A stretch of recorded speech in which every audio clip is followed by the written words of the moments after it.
Hello, everyone, and welcome to the Sedona International Film Festival. I'm your host, Carol Kahn. We are coming to you live from Yavapai College and also live on YouTube, where you'll be able to follow us throughout the whole entire festival, watching our interviews with our filmmakers, celebrities, red carpets, you name it, it's going to be on there. And Sedona is known as the Filmmakers Film Festival, which is a moniker that we have been given. And we just know how to treat our filmmakers. And one of our filmmakers sitting right here is Jonathan with your film, A Sacred Place. It's so great to have you here. Thank you for having me. Yeah, so obviously we were talking, and his film is shot close to Sedona, but this is not your first time in Sedona. No, I've been here probably 8 times since I was 20 and started my career as a traveling filmmaker, and filmed this in Cornville, which is just about 20 minutes away. So I've been here about 4 times just for this film.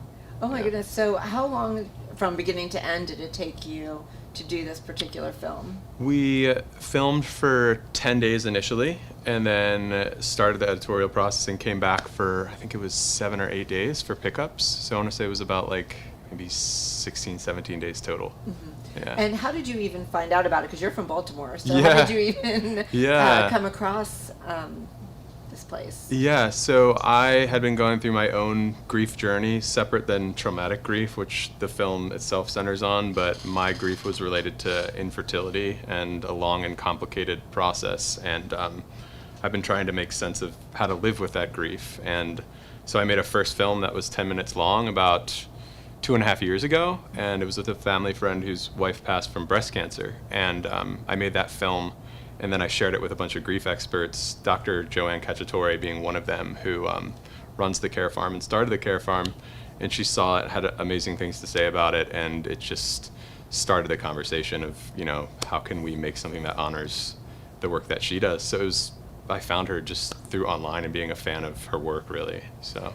And the Care Farm, so just kind of explain what happens there when you're there, because Sure. it's just a unique way of healing with trauma. Sure. So I understand it as like a refuge for the traumatically bereaved, which would be someone, I'm not the best person to describe exactly what someone, like how to define traumatic grief, Sure. but in the case of our film, it's largely parents who have lost their children to just like traumatic circumstances.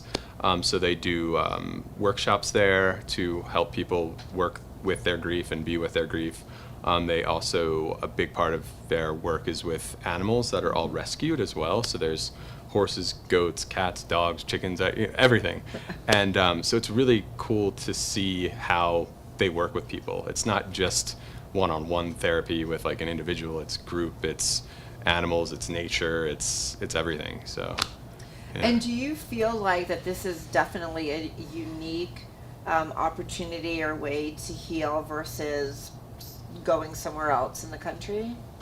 It's a great question. I mean, from my limited perspective, absolutely. I'm not like a grief expert myself, but what the type of work that she does stood out very much to me because of the specificity of it, being like traumatic grief specifically. So what I've experienced and what I've seen has been completely life-changing for me and life-changing for all the people that have spent time there. So I would have to say that it's an extremely unique and special place for sure.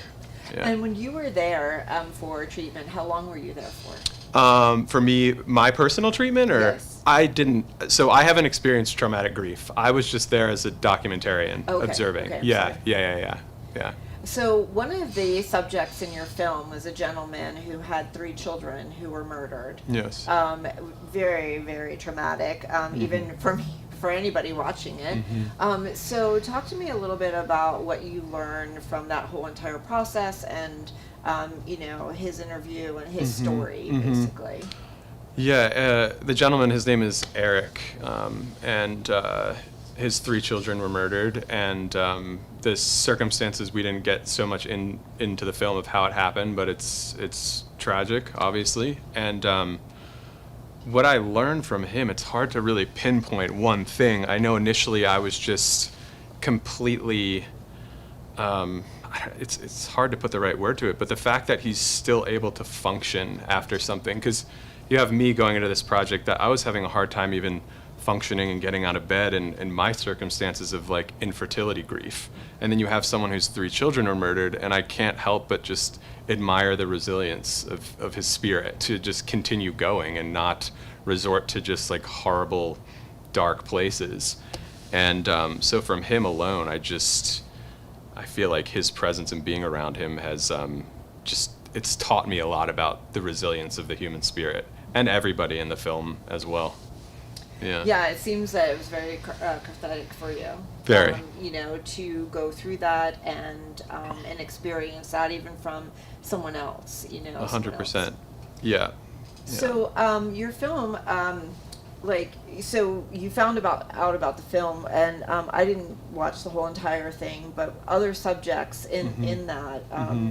What else did you garner from that, since we didn't have a trailer? So Yeah, for sure. I think the biggest takeaway for me was just to find more gratitude in what we have in the here and now. I think you spend time on that property, there's no pretense. You know, we're here in this moment and we're grateful to be here. And having spent so much time in the edit as well, you know, like a year and a half, it was a transformative process just having to be with this degree of pain for so many months.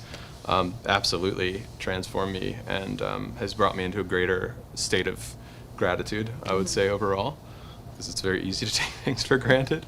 And in film, things move so fast-paced all the time that it can be hard to just like take a sacred pause, you know, and just, wow, this is amazing. So this film has had that impact on me tremendously. So. Wow. You know, I love hearing that, because I think everything that we do, no matter what project we do, interviewing somebody, whatever it is, there's a takeaway, right? There's something that you learn from that person, from that conversation, from the project, whatever Totally. it is. And it's always a growth. It's gratitude as well, but it's definitely a growth, you know, something that happens within you from that. And it's complicated too, because just being here, you know, typically if I have a film that goes into a film festival, you know, you're very excited and you really want to celebrate. But like the term that Dr. Joe has made me familiar with is like, it's a tragic privilege to do this type of work. So it's, one hand there is that excitement, but on the other hand there's really deep heartbreak. And I'm sad that I had to do this, and I am sad that this film has to exist. But you know, someone has to do it to build awareness of what our fellow humans are experiencing, to empathize, and so I'm honored to have done that. But it's a very can be a very complex and disorienting weight to carry as a filmmaker. Well, I think it was healing for you in so many different ways. I got goosebumps when you were talking to me about that, so I think that's like really important. But you know, it just seems like you were the one that needed to bring this to the attention. And it's interesting that you're not even from here, that this is what you found out. But like mentioning your film, so many people around here are familiar, you know, with it, and you know, talked about it. So I'm impressed that it was even, like, I had no idea that it even existed. So it was nice to, you know, just hear about it, even though you know the people, it's trauma, it's dealing with trauma, but at the same time, it's just good to know that there's so many different people who have been healed from there as well. Absolutely, yeah. Well, awesome, Jonathan. Tell me, when is the film being shown here in Sedona? So tonight at 4:15 at Harkins, there's the short documentary showcase. I think it's showcase number 1, and then at 9:15 we did a special screening because they all sold out so quickly because of Dr. Joe's kind of like local, you know, team. Celebrity. Yeah. So tonight it's 9:15 at what's the SIF place? Mary Fisher? Mary Fisher. Is that right? Yeah, Yes. that. And I think that one's sold out too. So if you're watching, I'm sorry, but you can go to a sacredpausefilm.com and there's a lot of good materials there. So Yes, it is. yeah. It is. Yeah. Well, thank you so much for being with us, and it's such a pleasure having you here at the film festival, and I know I'll be seeing you towards the end as well.